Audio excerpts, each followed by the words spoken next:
Welcome to Pokiko! Pokiko! Pokiko! Poki?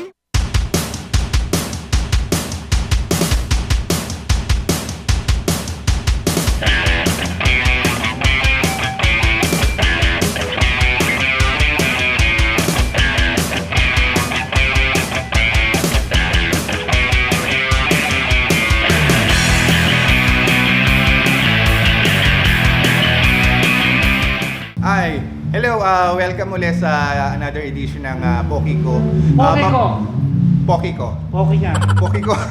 Mapalad tayo ngayon dahil kasama natin si Migs para bigyan tayo ng konting idea kung paano magkaroon or paano yung ginagawa sa event production. So, let's welcome Yung guest natin, Or si Black. Migs ng Black Prod.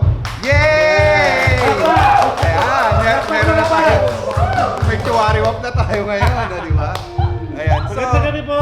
gusto lang malaman ng mga viewers natin kasi may nag-email sa amin last week. Gustong malaman kung paano raw yung ginagawa sa production, sa event production katulad nito, yung mga tugtugan. Kasi baka may mga viewers tayo na nagbabalak or naku-curious dun sa ginagawa natin. So, sabi ko kay Jerry, magandang topic yan. Bakit hindi natin pag-usapan? Yeah. So, yun. Brief history lang. Paano ka napunta sa music bago tayo pumunta sa production? Oo. Konting kwento lang ng Pwede ba kaming bigyan ng konti? paano ka napunta sa at naging interesado sa music? Yung konting background. Konting ba? Magkakapatid na yon. Yeah. Yung Black Production is actually no longer existing sa mga panahon ngayon. Okay. Black Production was originally established in 1996 Wow. because I was originally organizing an event underground. Okay. So yung Black Production, ang production niya is for underground, for death metal because nung dalaga ako, mahilig akong manood ng banda. So pag nanonood ka ng banda, hindi mo mapipili kung sino yung gusto mong panuorin.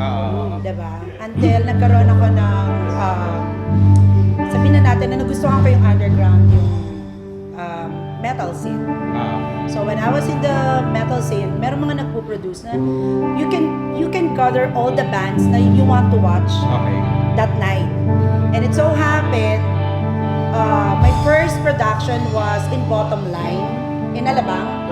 So that was the time that before they closed the bar, I was the last production na nandun.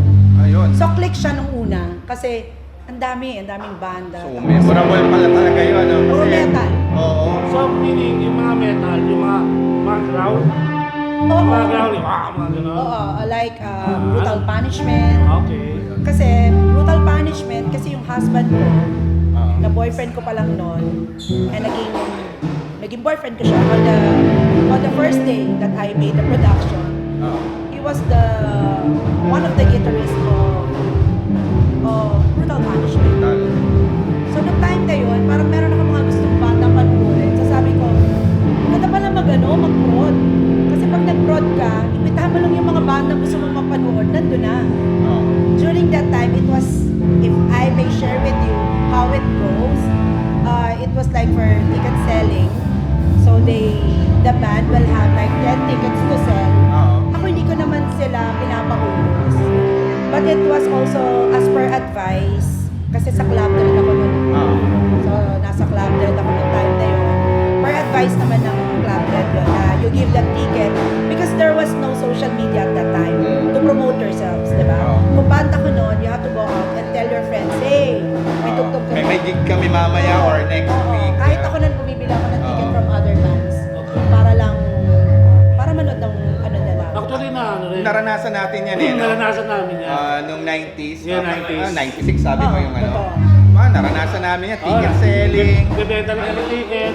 Tapos Club Dread din. Club Club Dread, ganun naman yung dating ano eh. So at that time, syempre yung mga bands, you don't pay them naman, pero what I do before, di ba ano pa nun, barrel? barrel. So maglalagay lang ako ng barrel sa tabi ko. Kasi inom lang sila ng inom. Tapos, sa awa ng Diyos, I think parang naalala ko, 2 prod lang yung kumita. Okay. Okay, So, the first first one was... Yun yung mga time na ang hirap pang i-promote dahil nga yung social media wala pa. Social media, even the tickets were like, Diba? susulat mo. Oh, tapos Kaya magpapaprint natatandaan ko ka. pa nun, parang DIY. Minsan nga, yung ginagawa ng ibang prod na nagdi-DIY, pinapa-photocopy lang nila, Yeah. tapos yung gupit-gupit Sulat lang Tapos ng yun, number. Sulat lang ng number. Yung control sa lang. likod. Oo. So ako, napupuyat ako na magpa-photocopy sa isang kartolina. Tapos gugupitin namin isa-isa yun with my sister and a friend of mine. Gugupitin namin yun. Tapos, parang it was like after, I mean, simultaneous yun eh. May Club Dread and at the same time sa Yosh. Oo. Diba? Ah. So yun. Then after nun, I got married. Nagpakasal na ako, nagkasama na ako. Hindi rin pala tayo malayo sa Oo. sa isa't isa kasi 90s din kami nagsimula. Oo. So siguro nakikita na rin tayo dati. Malamang. Hindi lang yung school natin na lang. Oo. Sabihin na natin na we are from, a different, world. Kasi underground eh. Oo. So it's more of, metal, underground scene. Pero kami that time, hindi naman kami metal. Parang, ayun, alternative lang. Yun, dun sa mga hindi nakakaalam kung ano yung pinag-uusapan namin na underground, yun yung indie ngayon. Dati ang tawag underground, di ba? Yeah. Tapos ngayon, medyo nag-evolve na siya, naging Naging indie. indie bands na. Yun. Pero yung mga indie kasi ngayon, pag sinabi mong indie, parang more of mga love songs and ano. Oo, yun. Kami talaga nandun kami sa extreme. Correct. Sa metal scene kami noon. Yes. And then after noon, I got married. So, nasa music ako all my life, all my married life because my husband is a musician. Okay. So, he's a teacher by profession. I mean, he's a guitar teacher. Okay. So, yung buong buhay namin, syempre doon nakafocus. And at the same time, aside from teaching, he does, banda rin siya. I actually encouraged him to do yung outside the metal scene.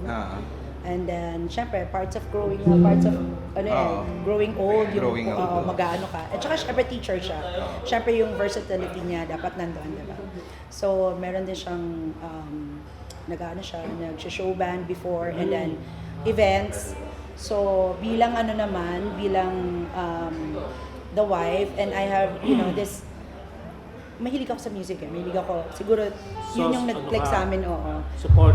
Very supportive. And at the same time, kahit yung mga bookings, ako pa yung maghanap ng events. So, ganun. yung follow-up question ko sana sa'yo, gaano ka nakatagal sa pagpo-produce ng mga events na katulad ito at mga gigs? Pero naikwento mo nga na since the 90s. late 90s or mid-90s, nag-event ka na. So, medyo parang matagal na. Almost 30 years, di ba? Mga Oo. 29 years siguro. Siguro Mga it's more of it's more of hindi ako lagi nag-i-events na. Pero I was into events na exclusive na lang sa asawa ko. Oo, yun. Kasi what I did also, I applied this kasi guitar teacher siya. So after Yamaha, he had his own. So ako yung nag-aano sa kanya. Ako yung nag-organize ng mga guitar concert ng Sa Yamaha. sa Yamaha. I did the hosting there.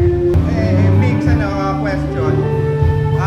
Ano yung mga challenges na experience mo yung dati at saka yung mga challenges ngayon? Siyempre, ibang era na tayo ngayon, ibang eksena na.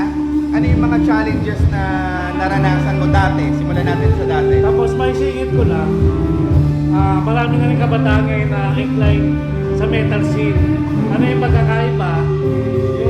Yung hawak dati, Oo. saka yung mga bata na nasa metal scene mo. Ano yung pagkakaiba? Siguro yung production, yung in terms of production noon, hanggang ngayon, it's all the same. Bihira yung kumikita.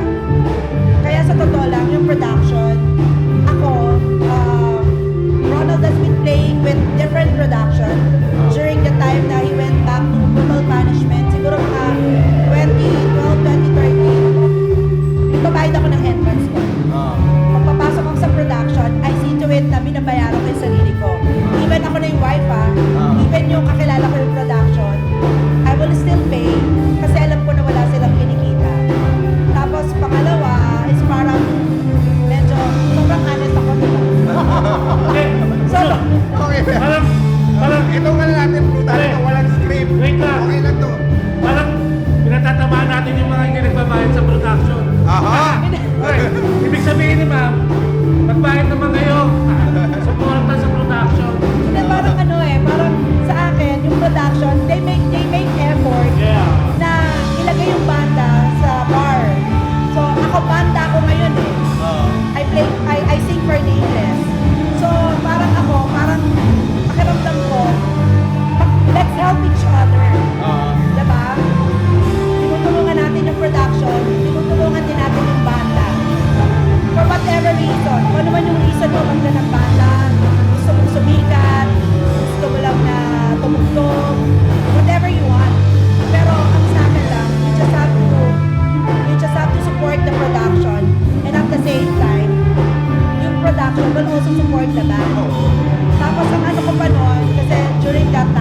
may budget. Oo. Eh, alkansya. Diba mas mabait ang mga bars ngayon eh. Pag hindi mo nakuha yung bar guarantee, parang okay lang. Ako dati, ang bar guarantee ko parang 12,000-15,000. Oh. Tapos tuwing uwi ako, magbabayad ako ng 7. At may utang pa, no? Titigil din yan. Sino ba tigilin ko? Dance break muna tayo. Disco break! Kumalma na sila. Kalma, kalma, kalma. Medyo. Ayan, Ayun. tahimik na sila. Yan. Back to the question. Yun yung tanong natin kanina, yung mga challenges mo before at saka yung ngayon. Ano yung kaibahan? Tsaka yung requirements nga pala dun sa mga gusto na mag-production, mga events na ganito. Ano yung mga requirements ng bar na katulad nga ng binanggit mo kanina, yung may bar guarantee, meron din bang mga kailangan ng mga permits? Wala naman. Pero they just need to have down payment. Some bands will require down payment, and some bars will require down payment, and some bars will require yung kanilang mga bar guarantee and then ticket sharing also. So, minsan may bar guarantee na may pa-ticket share pa. Minsan naman is wala lang talaga, tapos parehas kayong walang kinikita. Kasi Kaya you're nga. just gonna be like, putting up a show sa bar nila. So, paano yun? Nababawi niyo rin ba? Halimbawa, may bar guarantee, di ba? So, nababawi rin ba yun? Hindi. Wala na talaga yun? Dapat- Wala talaga yun. Dapat Yun. I don't know malaki with ang bank account ni Ma'am. Hindi, I don't know with other lalo na yung mga indie kasi yung indie kasi they're very strict with yung number of guests. Wala silang they don't have yung mga sabi mo guest list. Oo. Wala silang ganun eh. Kaya nga sabi ko sa'yo, ako kahit na sabihin mong asawa ko ng banda, I still pay my entrance. And then, some of them will really like you if you order at the bar kasi napupunaan mo yung bar guarantee nila. So, minsan, medyo, ka talaga, medyo maano ka sa production if marunong kang order sa venue and then you have guests para dun sa entrance. Ako talaga, honestly. Kasi after nung 1997 or 96 na mga production na lahat yun medyo lugi naman talaga. Oo. Kasi ang pinaka ko lang talaga nun, I was like, I was happy doing it kasi napapanood ko yung I get to watch yung banda ng asawa ko with the other bands that I want to watch. Sa tingin mo, isa rin ba yun sa mga factor kung bakit nagsara yung mga sikat na bars dati, mga clubs, like yung Dread, yung Yosh? Oo, kasi, di ba, imagine. Medyo nalulugi sila. Oo, imagine, di ba, sometimes you have to, kahit, alam di ba, in a night, maglalagay ka ng 9 bands, hindi naman talaga kumikita yung mga bars eh. Even if you talk to the owners.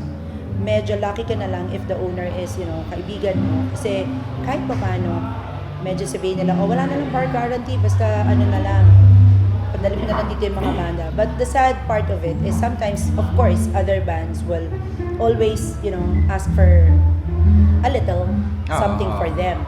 Which, of course, I know that. I mean, kasi ako pro-production ako and pro-band din ako. I know kasi how it works, di ba? Parang mag-work siya talaga hanan. Aminin natin, di ba, na without the productions, saan tayo tutugtog ng mga banda? Without the bands, ano naman ang mangyayari gagawin sa ng production? production, di ba? So, May question ako dyan. Magkano yung pinakamalaking bar guarantee na binayaran? Good question. Hindi, ang pinakamalaking bar guarantee na naririnig ko sa ngayon is 30K. Oh, But when I went back in 20, ay hindi ako pumapatol sa ganon. Kasi hindi yun Sobra So, naman. oo. So, eto, katulad tonight, we're here because I'm just, doing this for the owner. To give him something like, kasi itong Pirates Grill is more of, kilala siya na mga metal yung tumutugtog. Sabi ko, let's bring the 90s bands dito na tumutugtog, like, di ba, you go the other areas in Quezon City, di ba? Yes. May mga following din kayo. So, Makati. parang makilala to. So, yun nga, it's okay to do production if yung arrangement mo with the owner or with the manager is okay. Pero yung mga malalaki na talaga, and then you have to get bands also for gate sharing. Ang production normally, for what I know, wala naman talaga na rin kinikita. Ewan ko yung iba ha, kasi ako, during 90s 90s, and then I went back to production when one of the guitarists of Brutal Punishment, the other guitarist of Brutal Punishment died. I gave him a tribute sa Checkpoint. I had a bar guarantee at that time of 25,000 yata. Kaya lang, meron akong event prior to that. Kaya Nakuha mo. na-fill in siya. Kasi guitar recital din ni Ronald yon. So after nun, I gave him a tribute, and then parang twice ko siya ginawa. Tapos last year dito, isang beses. Tapos ngayon, I'm just doing this here. So, parang mako-consider mo ba na parang passion na lang siya? Kasi kung sa naririnig ko, sa pagkakaintindi ko, medyo mas malaki yung loss kesa sa Mas gain, malaki. di ba? In monetary concept, medyo mas malaki yung di ba? Yung loss. So parang passion na lang yung pagtulong sa para mabuhay yung eksena, ganon. To tell you honestly, during the 90s, it was like just gimmick. Gumigimik na rin lang naman ako eh. Ba't di ko na lang ilagay yung mga banda na gusto ko mapanood? Anyway, pag sinel nila yung ticket nila, may pambayad kami ng bar guarantee, di inumin nyo yung mga sinel ninyong ticket. Kaya laging lasing yung mga banda nun. During that time, lasing sila. So, Pagka black production ng Club Red, lahat sila lasing. Okay? So, Ganin yung oo, eksena dati. ganon. Walang ano. Ngayon, after nun, nung pagbalik, sabi ko na naman kinikita yung mga production na yan, kawawa naman. So nung bumalik yung asawa ko sa metal, lahat talaga ng production na tutugtugan niya, I see to it that I pay. I see to it that I order. Kung hindi man ako maka-order kasi may mga bars na sabihin na natin na Medyo pricey. hindi naman dahil sa pricey pero ayaw mong umorder kasi medyo Okay. hindi mo lang feel. Hindi mo feel yung ano nila. Pero I see to it na I pay the entrance kasi tulong eh. Kasi makikita mo pagpasok mo sa bar puro banda lang. Oo, di ba? Walang audience. Mas marami pa yung banda na. Mas marami yung banda. Buti ang banda ng 90s, di ba? They all have their, at least a little amount of money na pwede nilang spare for a Saturday night, di ba? Paano yung mga medyo... Pero nung panahon na yon, mga estudyante pa rin kami. Wala din kami ang gastos. Totoo yun. Ako naman nung time na yun, estudyante rin ako, pero sa nanay ko rin naman nanggagaling yung mga pang-gimmick ko eh. Iniisip ko lang nun, teka, gigimmick na rin lang naman ako. Yung mga gusto mo na. Oo, yung mga gusto ko ng band. Ayun, punta tayo dyan. Ano yung, paano ka pumipili ng mga line-up, yung mga banda na tutugtog? Mga kakilala lang ba yung Yung interesting sa akin. Okay. Yung halimbawa, hindi ko pa sila napapanood, Okay. or napanood ko na sila. Or interesting yung dating nila. Like, for example, Madfish. hindi ko pa kayo napapanood, yung Dead Bears. Pero naririnig ko kayo, nakikita ko kayo. Hindi Ngayon, kasi, ngayon nakita mo na ako at nakatabi mo na ako. Ano yun ba nga, nasabi parang mo? kang nipish ko. Parang namipish ako. Diba? Kaya ikaw, ito sasabihin ko sa'yo. Lagi mo kaming isama sa production. Gaano Tapos ka, lagi tayo magkatabi sa upuan. Para manipish. O, diba? gaano kagwapo si Jeric sa personal? Yan Iba ang yung itsura niya. tanong. Iba yung itsura niya sa video. Pero hindi. Okay. Nakita Mas na kita ko sa kita personal, once. no? Oo. Totoo. Mas Thank matakas you. yung ilong mo. Mas Wow. ano. Oo. So, Kahit yun. ikaw May eh. nagre-react din sa likod. Mas Hindi, pogi. kasi sa video, syempre, medyo tumataba tayo. lalo. Oo nga may, eh. may plus 10. Kaya pag May personal, plastic. payat ako. Last Akala, time. akala lang nila mataba ako eh. Akala nila. Bungo ka nga eh. Labas cheekbone mo eh. Humpak na humpak ako. Saan niyo una panood, ma'am? Sa sports bar dito, Las Piñas. Sports bar. Ay, hindi ikaw ba? Ikaw yun, no? Yung kay na ano? Kay Stay Inaalan? Bag. Yung protein na Alan Santiago. Uy, katulad nun, di ba? Ang laki-laki Ang nyo, kapal tapos ang na. dami nyo, di ba? Saan pala kayo lang? Madrid. Oo, ang dami nyo, di ba? Tapos, Doon yung unang nagustuhan naman. Alam, inisip ko, paano kaya sila nakasurvive? Ang dami-dami nalang banda. Kami yung last band eh. Oo, last one kayo. Mate. Okay, may tanong lang ako. Parang may nakita kasi yung video niya sa Roadhouse, kumakanta ka rin. Oo, ayun no. Tignan mo. Set na nga namin eh. Ayaw mo akong Ano paalisin. Ano pangalan ng band niya? Nameless. Set na nila. Nameless? Oo. Kayo, kami naman dati, meron kaming banda, unknown. Kayo naman Oo, Nameless. nameless. So set nyo na ba? Paano ba yan? Magsiset na pala si Mix. Eh di, magbababay na tayo. Pero bago yon, hihingan muna natin siya ng Message. final words, message. Oo, sa mga ano. Oo, sa mga nagbabalak na... Gusto magpa-prod. If this is all about production, production is passion, okay? Believe ako doon sa mga nagpo-prod ngayon who who continue to give, the chance para sa mga banda. Sa dami ng banda ngayon, sa dami na nagpo-prod ngayon, kung kumikita kayo sa production, well, that's good. Oo nga. And pero sana yung mga production, let's also, give the bands the respect na nagbibihis kami, gumagastos kami, we travel, we buy makeup, we buy Yeah. clothes, strings and everything. Ang mahal Practice. practice fee.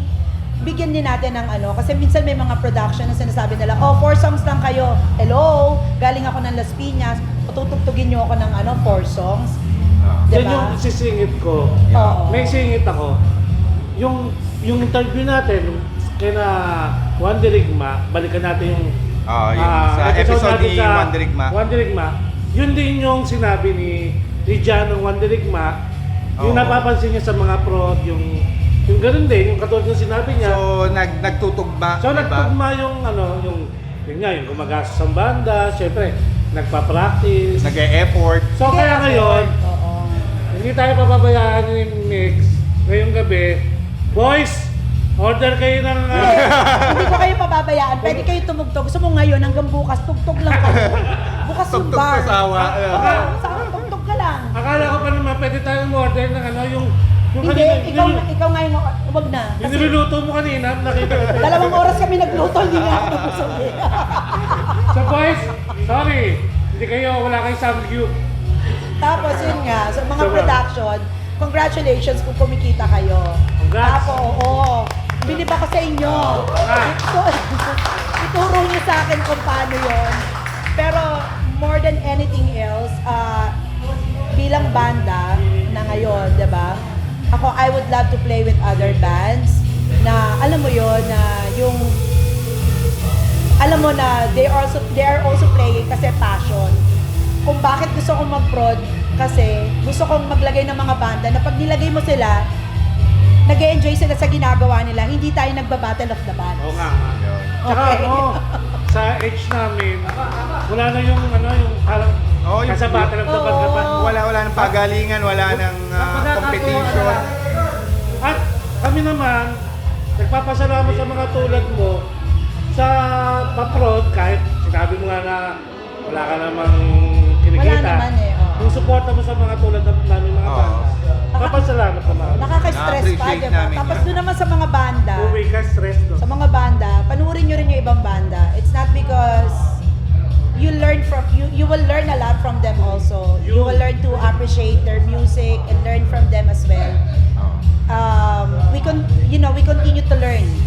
'Di ba? Kung medyo talagang hindi nyo na kaya yung ginagawa ng banda na pinapanood ninyo, okay lang yun. Yun din yung isa sa... Malay mo, ganun din sila sa inyo. Hindi ma'am, yun din yung isa sa napansin ko yung minsan yung mga mas younger sa atin, yung pagkatapos sila tumugtog, uwi na agad. Oo. Kumbaga yung mga tulad naming veterans, parang wala na silang panoorin. Pero yun nga ang sinasabi ko, malay nyo doon, makapulot kayo ng mga style, something, di ba? Yun yung Oo, sinasabi ko. lalo na yung mga banda noon, masarap silang panuorin, lalo na yung mga 90s. Tinatapos talaga nila yung tugtugan. Oo, ako Yun. may pinanood kami sa 19 East, 5 banda ng 90s. Tuwa-tuwa kami. Kasi parang it brings back a lot of memories. And you learn from them. Nakikita mo yung, okay. Yun. Kaya pala sila ganito.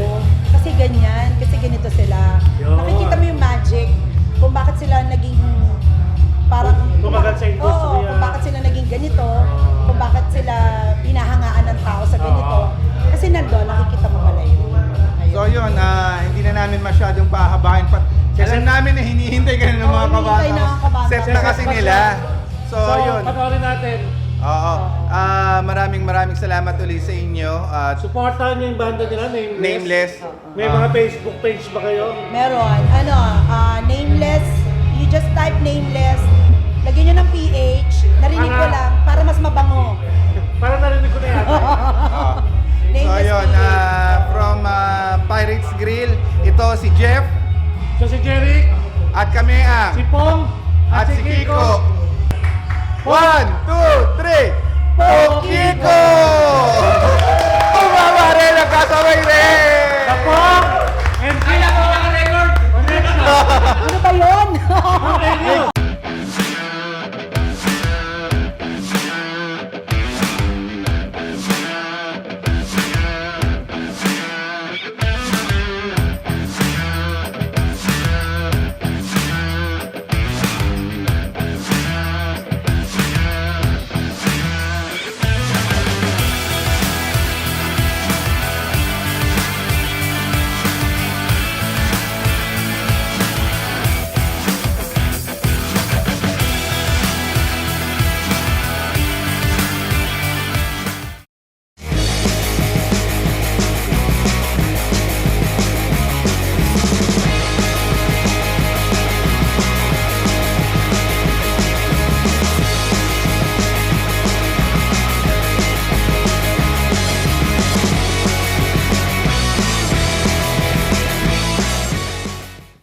Hi! Kami po ang Pokiko. Welcome to Pokiko segment.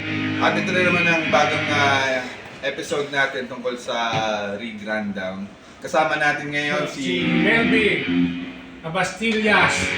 At tatanungin natin ang kanyang effects. Aalamin natin ngayon kung paano magtunog mudfish. Para hindi yan, ano yan. Sa kape yan, sa kape. To. Ayan. Okay, simulan natin. Masilip naman, Melvin. What's your effects, man? Gumagamit ako ng Boss ME90. So sa lahat ng mga gigs na napuntahan ko, kasi dati ang ginagamit ko yung Boss ME80, yun yung older version ng ME90. And then ito na yung bagong purchase ko ng ME90 na halos parehas din naman sila. Kaya lang meron siyang medyo konting upgrade. Tulad nun, ito AIR din na ito ngayon.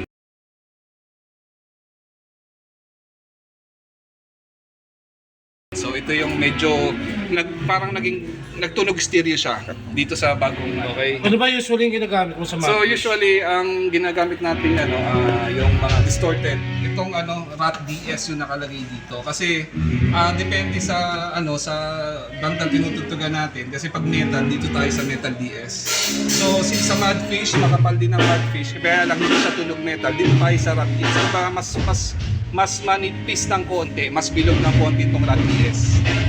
So ito yung ginagamit natin. Ako kasi pag titimpla ng gamit, as much as possible, lang siya, simple lang. Hindi ako naglalagay masyado ng mga reverb, ng mga chorus, etc. So usually compression sustainer, itong ODDS natin, and then equalizer, yun lang yun. Tapos pag nag-add ako, delay ang ginagamit ko. Pero sa Mudfish, meron mga kanta doon na medyo parang serious tunog tulad nung Sunny Day.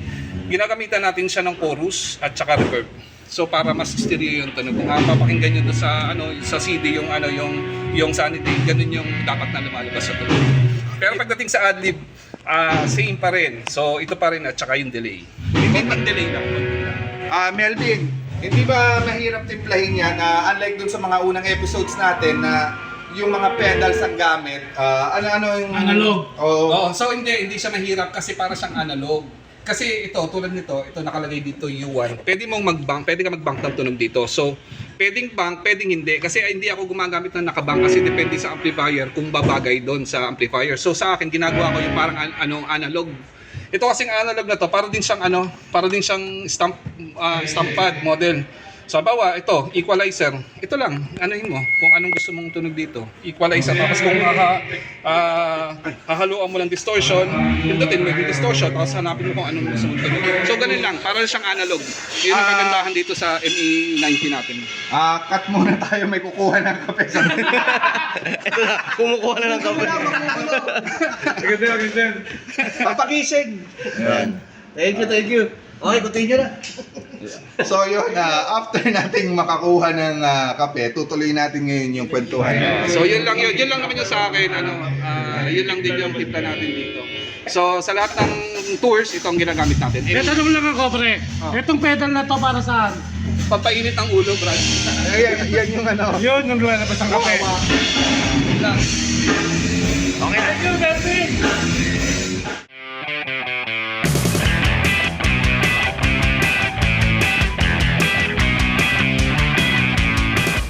Hi, good evening! Nandito po ako ngayon sa Hops. Nandito po ako sa General Trias, Cavite. Yan. Ako po si Jeric ng Madfish. So, welcome to Pokiko, Pong and Kiko Connection. So, nandito ngayon ako sa Hops. Kung makikita nyo, wala si Kiko ngayon. Ako lang mag-isa dito ngayon sa Hops. Nandito ako para interviewin si Mr. J. Ayan, pakilala natin. Welcome to Pokiko, Sir J. Ito ay about production ulit ng episode natin about production. So, welcome to Pokiko. Thank you. The Pong and Kiko Connection without Kiko on the side. Pakilala mo yung pagig mo. So yep, again ako po si Jay ng Freshly Rotten. It's actually a clothing line na own ko, and itong nangyayaring gig or nangyayaring event ngayon ay one of the events na pinroduce namin.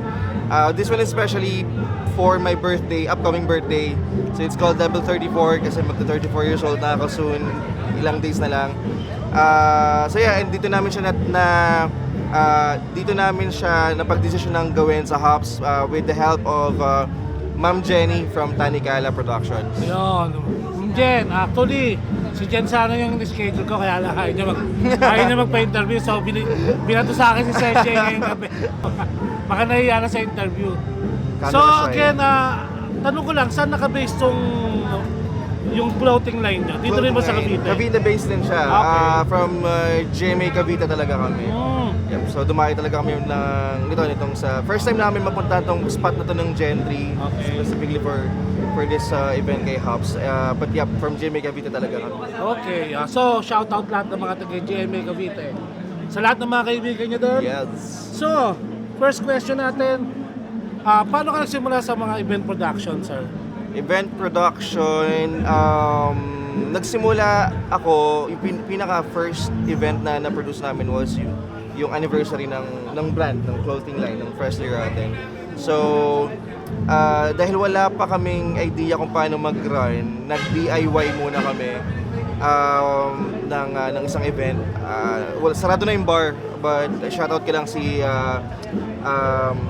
Amiyam Bar sa Carmona. Doon namin ginanap yung first anniversary ni Freshly Rotten, and then DIY lang lahat yun. Ang kausap ko lang doon sa planning stage was yung bayaw ko, si Roy from banda rin. And then sa lahat ng planning stage, pagkakalap ng bands, decision making sa tickets and all, dun namin siya, me personally, doon ko siya una na-experience. And then hanggang sa dumating na yung time na na-invite na yung clothing line to display a merchant booth. Doon namin naging tropa si Sir Thundergod, ni Duro Cabeza, Ma'am Jenny, yan nga, Tanikala, Purple Cat Events, Sir Alec, ayan. Madami pa. And then doon kami nagkaroon ng idea kung paano namin naayusin yung opportunities na meron kami sa first event na ginawa namin para mas lumevel up pa paunti-unti yung mga sumusunod na events na ginagawa namin at gagawin pa namin, tulad nitong Level 34 ng Freshly Rotten. So, actually, ilang taon ka na dito sa production? Nung nag-produce kami ng sariling event, more than 2 2 years. So, yan. So, maraming pang darating na mga Tama. production siguro. Yes. Siguro minsan, ito bang pagig mo, mostly yung mga age bracket ng bandang kinukuha mo?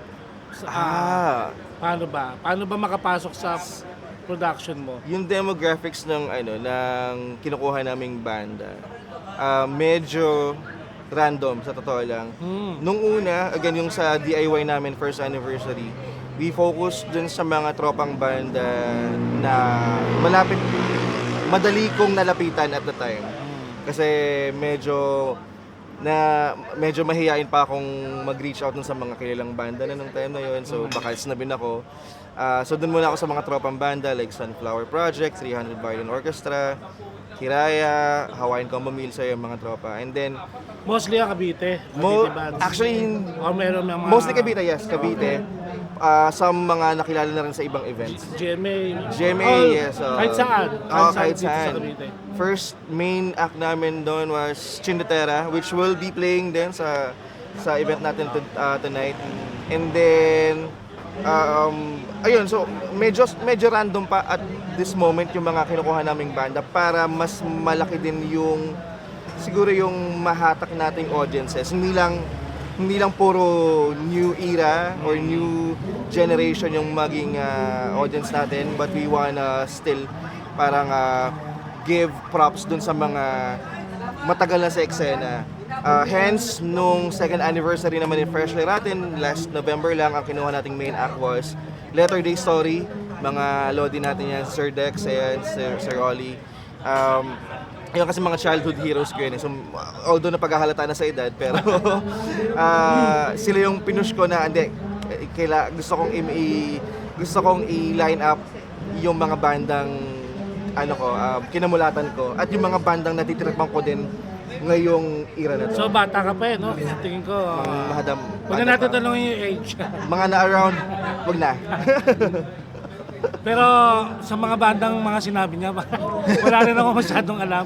Kasi kami boss, nasa ano naman kami, 90s era na 90s banda. era. Yan. Kaya. Yung mga kinamulatan naman ng mga magulang mo. Kaya yung mga LA 105 days. Mukhang magkakasundo kayo ng kuya. Kuya ko, nagbabanda-banda rin siya pero hindi lang niya na-pursue. Pero yun, Okay. mga 90s, 80s. Yun kasi di ba, nauso dati yung Pinoy alternative scene. So isa kami doon sa, yung kasama ko, doon sa tumutugtog ng 90s. Oh. So baka minsan magkaroon ka rin ng event na pwede yung mga Pwede, mga banda. why not? Marami rin akong pwedeng maibigay sa iyo na banda na para makatugtog. Oo, sige, check Yan. natin. Para medyo Mas lumawak pa. Tulad nga na sinabi mo, hindi ka makapag-concentrate lang sa isang scope ng audience. Makuha mo sila lahat. Totoo. Mga challenges mo na experience sa pagpo-production. One thing I learned sa mga challenges na encounter namin or ko personally is hindi mo dapat i-expect na magra-run smoothly yung event as how you want it to run. Somewhere along the road nung flow nung program na pinrepare mo, may mangyayaring flaws or gusto talaga. Di ba And perfect? You have to be quick on your feet and decision making talaga on how to Adjustment, adjust. Oh. no? Lalong-lalo na sa mga kalimitan nangyayari sa lineup ng band. Lineup di ng ba? band, yes. Merong Oo. hindi makakarating, Bigla meron kang- malilate, Oo. di ba? Totoo yan. Ano naman yung kino-consider mo sa pagpili ng lineup ng mga banda? Yun, sa bagay, nasabi mo na kanina, about, halimbawa, yung genre, isa ba yung sa kino-consider mo? Medyo ako sa genre. Maluwag ako sa genre, I would Okay. say. Kasi as much as possible gusto kong ma-explore yung mga Iba't ibang genre. iba't ibang genre. Iba't ibang tugtugin. Kasi nung nasa banda ako before, underground yung Sunflower Project, ayan, shoutout sa inyo. Okay. Underground yung scene na tinutugtugan namin, so maingay, magulo. But I do appreciate and sobrang natutuwa ako pag nakakanood din naman ako ng ibang scene like mga pop punk, alternative, yung mga chill lang. But may sobrang random talaga, kaya Okay. hindi ako mapili. Speaking of challenges, marami ka bang na-experience na yung makakulit na bands? So far wala pa naman. Wala pa. Thankful ako at sa mga na-line up sa events ng Freshly Rotten. Thank you so much sa pagiging cooperative nyo sa mga nagkaroon man tayo ng adjustment before or wala or kung ano man. Never pa naman ako nagkaroon ng... Sa mga lineup mo, meron bang mga minsan na-experience mo ba yung mga nagre-reklamo sa bakit kami ganito nandito sa nagpo-provide ka ba ng time slot? Nagpo-provide ako, as much as possible, meron na para hindi na magulo pagdating na... Ayan na yung nauso kasi ngayon, no? Yung bibigyan mo na sila ng time slot para at least Oo. alam nila kung ano oras sila sasalang. Alam nila kung matatantyan nila yung pagdating nila sa venue, Totoo. lalo na kung galing sila sa malalayong lugar. Yan. Another thing to consider din syempre yung location ng i-invite nating ng banda kasi baka mahirapan sila sa pagpunta sa location ng event. Katuwang mo din sa pagpo-produce, sa pagpo-production, tulad ng kanina yung misis mo yata yun.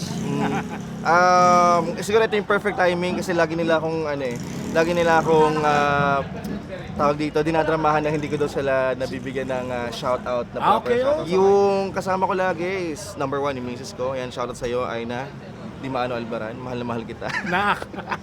Pangalawa, na madalas kong kasama, yung pamangkin ko, si Ralph Lawrence, ayan, si JL Armas, and then si Michelle ng Fifth Zone, and then yung kuya ko, si Kuya Raymond ng Sector 13 at ng Rock and Roll. Sila yung lagi kong takbuhan. Si Nessa, ayan, Nessa, thank you rin. Jean sa mga pag-help. And then yung bagong recruit namin ngayon na nagbabantay ngayon ng merch booth namin, si Rain at si Marian. So sila yung go-to persons ko pag kailangan ko ng Kasi talaga, manpower. pag nag-produce ka, kailangan talaga may backliner ka. Kailangan kasi talaga. Hindi kasi kaya ng isang tao. No? Totoo. At mas mahalaga, yung mga napapagkatiwalaan mo talaga, yung tumutulong sa'yo, di ba? Yes, agree. Super agree. Kaya salamat tayo sa lahat ng mga tumulong kay Sir sa kanyang pagpo-production. Sana lumawak pa itong production mo. Yes, Lawakan mo oo. pa. And of course, keep in touch tayo. Yes, boss. Malay mo, makatulong din One ako. of these days. Oo, thank you. Or Sige, makapag-production ka na kami naman yung isama mo. Katay, oo. Di ba? Ano yung mga dapat nating i-prepare dito sa pagpo-production? Ano yung lagi mong kailangan nandyan lagi yung mga prepare mo? Number 1, master list. Hindi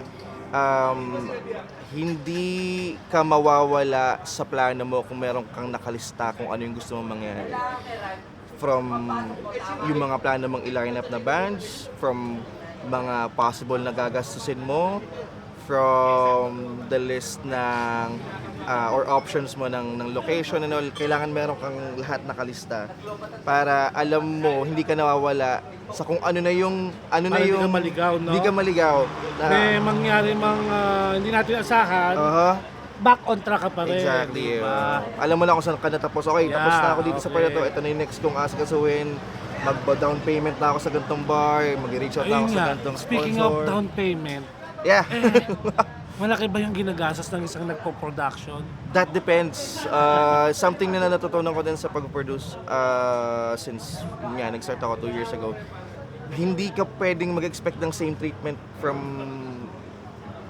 all the bars na makaka-encounter or all the event locations na makakatrabaho mo kasi iba-iba sila ng terms. So you have to be open and dapat meron kang wiggle room or willing kang mag-adjust sa kung ano man yung terms na ibababa nila sa'yo or ilalatag nila sa'yo kasi kung gusto mo talaga dun sa location na yun, gusto mong i-push yun yung perfect location na nakikita mo para sa niluluto mong event, you have to meet them halfway. Hindi pwedeng ikaw lang yung panalo, hindi lang kailangan. pwedeng si bar lang din. So dapat Win-win solution. merong, true. So ayun, iba-iba talaga. Ay! Alin, boss?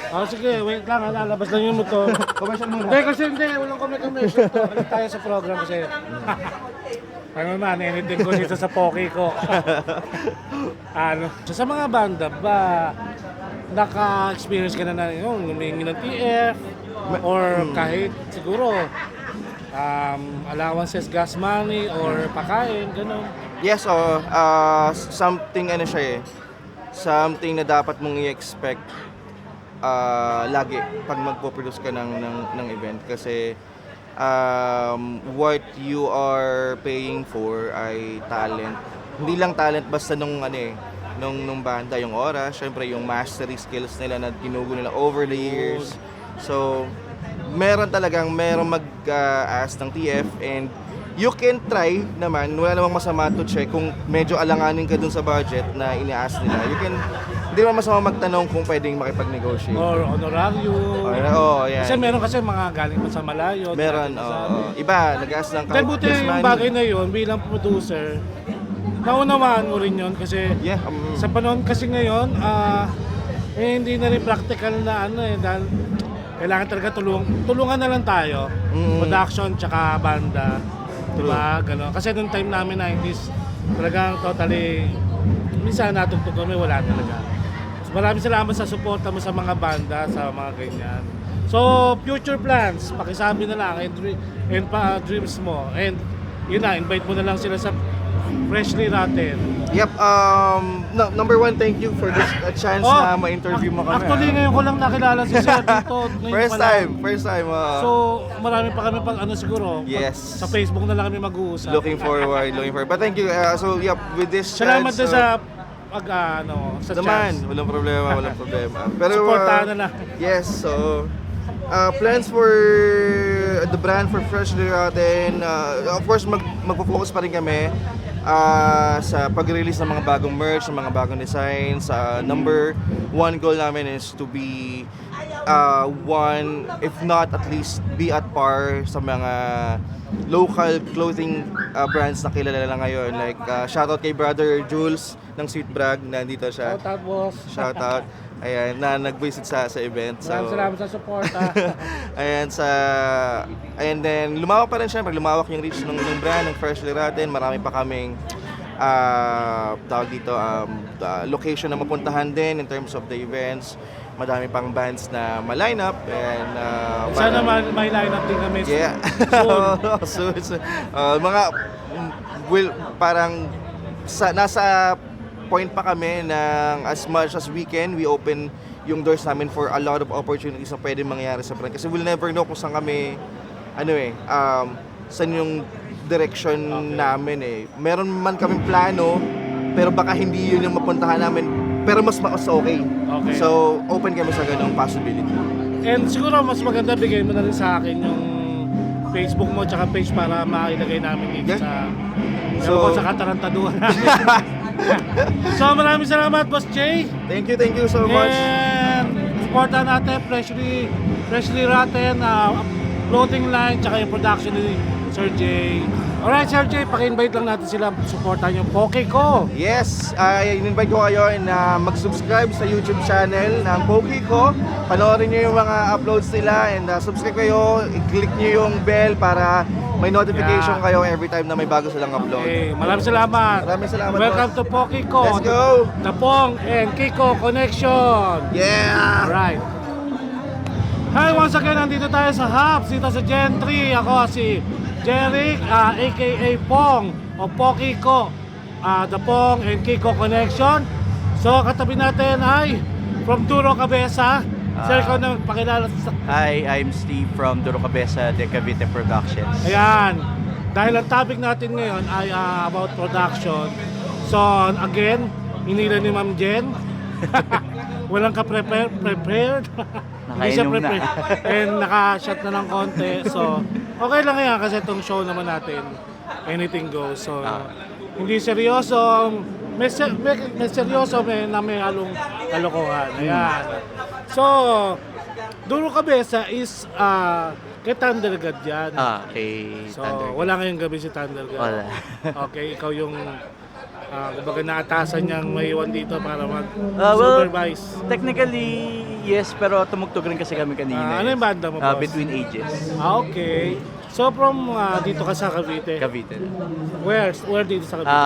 Cavite City. Okay, city. So, medyo bata ka pa, no? Pwedeng bata pa, pwedeng nasa tito side. Kami talaga yung mga tito side. From the 90s. So, ang kasama ko dito, actually, si Kiko, wala ngayong gabi. Siya yung vocalista ng, kung naalala mo, ewan ko kung naabutan mo yun, way back 1990s yung LA 105. Okay. Yung radio station sa LA 105, yung bahay ng mga OPM alternative bands. So ang kasama ko dito si Jeff ng Dead Nails. So, ako naman ay from Madfish. So nagsama kaming dalawa at nagbuo kami ng show na Poke Ko. I see. Kita. Okay Yeah, lang. wala. Sama ka dito. Anak mo? Hindi. Anak ng kabanda ko. Okay, anak mo ko. Say hi! Shoutout ka. Yun, nasa camera yun. Yung camera. Ano name mo? Luka? Uy, si Luka, di ba napalipat ka na sa Lakers? Ha? Lakers ka na ngayon, di ba? So naglalaro ka ba basketball? Palakpakan natin, boys. Guys, si Luka. Napalipad na sa Lakers. Okay, about production tayo. Kailan ka pa dyan sa Duro Cabeza? Nag-start ako sa Duro Cabeza nung nag-event kami sa Cavite City ng Rock Mob. So, Thunder God asked me to help out. Okay. Then- Pero hindi kayo magkamag-anak. Hindi. Pero matagal na kaming magkakilala since nung dating may studio pa sa Cavite City na sila yung Ano yung studio yun? Action Star. Okay. So si Thunder God, taga-Cavite talaga, City din talaga. So kasama ka ngayon sa production, ano yung pinaka-papel mo sa Duro Cabeza? Basically sa coordinator, let's say kapag may mga gigs, ako yung kumbaga parang front of house, nakipag-usap sa banda, tsaka nakipag-usap sa mga Ikaw yung nag-aalaga sponsors. sa mga banda, Technically. Ikaw rin ba yung nagla-line up? Kumukuha ng yeah. line up? So, ano yung pinipili mong genre sa pag-line up ng banda? Meron ka ba certain na genre na gustong i-line up or anything goes? Anything goes naman. Siyempre ako nanggaling din sa hindi naman kilala yung nag-umpisa ako ng pagbabanda, hindi naman kilala yung ko. So, parang pinaprayo ko pa rin yung mga starting up na banda with the mix of yung mga veterans. Ayun, yun nga yung susunod kong question. Do you consider age sa pagkuha ng grupo na tutugtog sa production ng Duro Cabeza? Wala yan. Age ng banda? As long as willing sila tumugtog at bibigay nila yung effort nila, good sa amin yun. Actually, may event nga kami dito na halos lahat mga 1 or 2 years pa lang nagbabanda, magkasama sa banda. So parang hindi naman mahalaga yung kung veteran ka na or kung hindi ka. As long as gusto mong Yung tumugtog. mga Tito Bands, okay lang ba sa'yo? Oo naman. Wala na po kaming restriction sa pagkuha So ng... pag nagla-line up ka mostly sa isang gabi, ilang bands yung pinaka-maximum mo? Depende po. Like kung dito sa Hops, siguro mga maximum of 10. Ganun. 10 Pag bands. Ilang kunwari, songs naman yun? rough yung 4 and 5. 4 to 5. Minsan ba merong main act sa dulo? Main act, depende sa na-invite ni Thunder God. Okay. Then binibigyan na sa akin, line up mo to. Tapos ako na bahala sa'yo. Speaking of rock mob, di ba nag-rock mob din sa Manamol? Yeah. Tsaka sa Aguinaldo Shrine. Yes. So nakakailang rock mob na ba kayo ngayon? With Duro, pangatlo na yung sa Shrine. With Shrine. Kasi yung rock mob 1 na ginanap sa Imus, ang organizer pa nung kilala ko. Sa taga-Imus pa. Sila Boss Kevin ata yan. Sina Kevin Regalado at si Anthony Ramasanta. Kapitbahay ko si Tunying. Diyan sa Imus, kapitbahay ko siya. So, ano pa yung future plans ng Duro Cabeza? Kasi ang Duro Cabeza de Cavite talagang kilalang-kilala na dito sa larangan ng production. Dito sa Cavite. So, future plans pa, future gigs. Future plans, actually may niluluto kami na music fest sa Tansa. May location doon. Actually nakapost na sa page namin. Sama mo kami doon. Pag tingnan natin kung Madfish.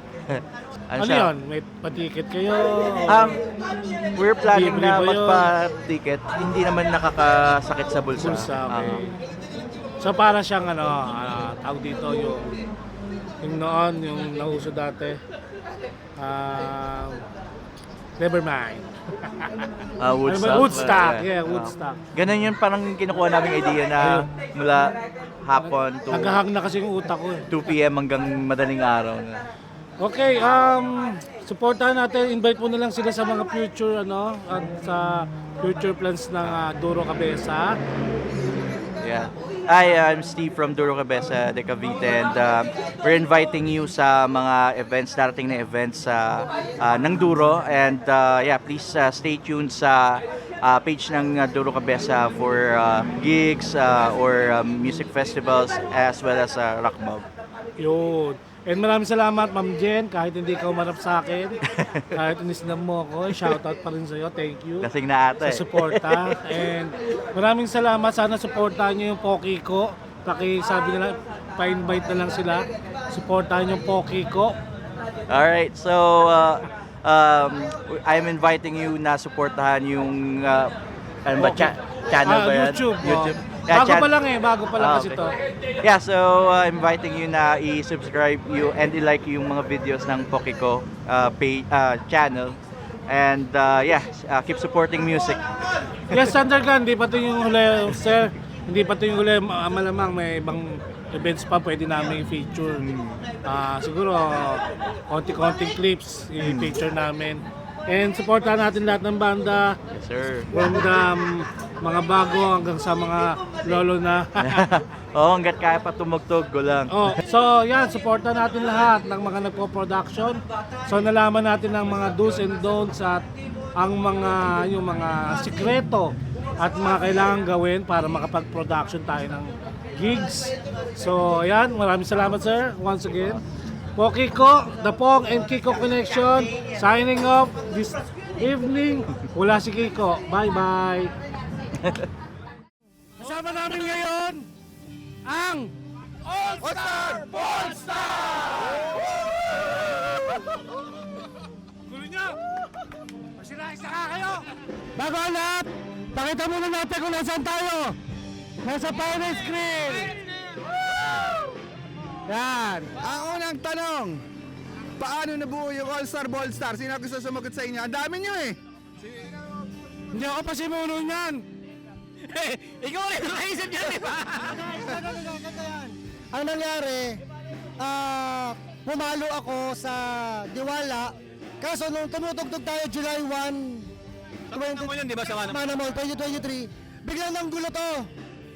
Etong si Pong. Tapos nanggulo rin si Kiko. Pagkatapos habang nasa stage kami, biglang naisip namin, okay fine, all-star tayo lahat. Ayun, doon nagsimula. Napakasimple yung sagot. Wala ka kwenta-kwentang simula. Pero lahat kami galing sa bandang X. So, kasama natin ang grupo ng Dawala. Yay! Of course, Madfish. Sige na, sige na. Ednex. At actually may mga kasama pa tayo like nasa CDO si Drew. Nandang Palay. Tito Drew, miss ka na namin, Tito Drew. Drew, kailangan namin makakasabay ulit. And of course, si Jan ng One Dirigma. Sino ba kasama natin? Si Buds! Wala rito si Buds! Tito Bats, miss ka na namin, Tito Bats. I love you. Si Bong! Okay, yun ha. Behind the camera. Hindi, nang bababae yata. May naka-table. Naka-table. O nga pala, ito ang unang gig na formal ng All-Star Ballstar. Ito yung unang gig na formal na All-Star Ballstar. Labas sa banda. Tayo mamaya. Formal pa pero mag-ubad tayo. Ito lang abnormal. Ubad!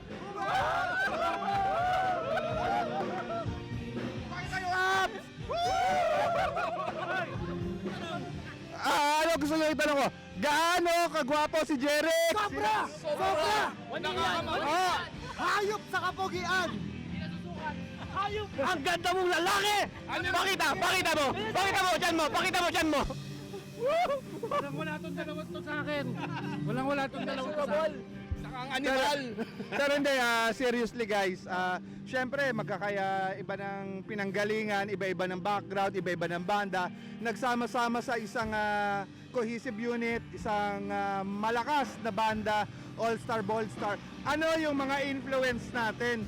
At saka paano natin nasusolusyonan yung mga differences? Sino gusto sumagot? Influence! Si Gardo Versosa. Teka na, unahan. Gandong Cervantes! Si Gandong Cervantes! Tatay kong Ballstar! Tatay ko! Maraming salamat kay Migs ng Black Prod para sa opportunity na makatugtog rito ng first time ang All-Star Ballstar!